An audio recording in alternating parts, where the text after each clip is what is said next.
advice for politicians? Wow. Oi, that's a big one.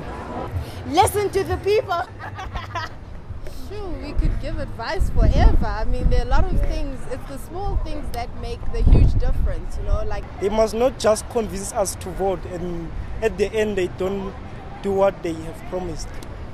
And they must not come to us with their so-called motivation speech that they are promising us this and that or what and that. Yeah, I would like them to keep their promises, please. No empty promises, and then after that, they don't know us anymore. You know, when they're campaigning, they are all friendly and we can touch them, and then after we vote for them, we can't even touch for them anymore. We can't even touch them, and they shoot us when we try to, like, hey, Mr. President.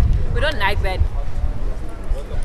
Them getting more involved in what's happening in the country, the decisions that are being made about the country, because they also affect them. I want to tell them that if they implement things, they must come and talk to us, because we're the ones who put them in power. They shouldn't let power get into their heads, because absolute power corrupts absolutely. Stop being corrupt and keep their promises. Corruption, please, we're tired of corruption. Yeah, including the president though I might be killed for this, but yeah. Stop stealing from the people. Stop stealing from the people. That is all I can say to you. Stop stealing. Know your job. Yeah. Do your thing right. Yeah. Serve the people. It's a South African thing, not a one person. Stop eating our taxes. It's wrong. Like it's wrong, because that's how it is. You know, you pay tax and then you go to a public clinic. They still don't have the proper medication they're supposed to have. Stop stealing our money, that's all. That's all. And be careful, because we're coming for you. To be honest, to do their job, to not be corrupt, don't incorporate corruption, that's all. The basics. People like me are looking up to you to bring change. So if you are just there and being a fat cat, enjoying money and all of that, and you're not bringing change, it brings like a lot of disadvantage to the country and to you as a human being also, because you are as an individual, you represent that certain party. So if you're not doing your job correctly, we're not going to point at you directly, but we're going to point at the whole party. You know, so and so minister tells us this much has been spent on this much, and we don't see that. I mean, you look at right behind me, Chris Hani Baragwanath Hospital is one of the biggest hospitals in Africa. Yet, you know, we still don't have adequate training that's provided for, you know, some of the staff.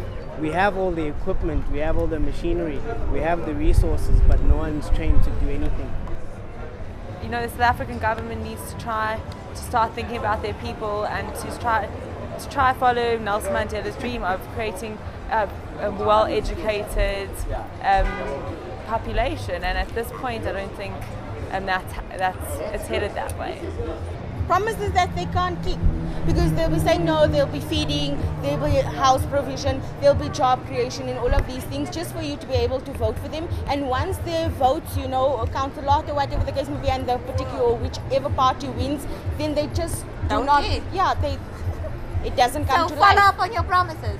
Should practice what they preach. They cannot. Yes, I know. It's in human nature that everyone cannot fulfill all their promises, but they should try and stick to at least 60% of whatever that they said that they would deliver. Tell us how you're going to do something. If you're saying that you want to get rid of the e-tolls, tell us how to do it, how you're going to do it, how you intend on doing it. Don't just sell us dreams and say we're going to get rid of this. Set realistic promises. And tell us how you're going to do it. Yeah. Practically, say if we're getting rid of the e-tolls, the money that's being used for the e-tolls, where are you going to get it then? I think you have a huge responsibility. I don't think a lot of politicians consciously think hard enough about the responsibilities that they carry and do enough to really fully realize the opportunity they have to make a difference. And no wasting taxpayers' money. I feel bad because my dad is a taxpayer, so no.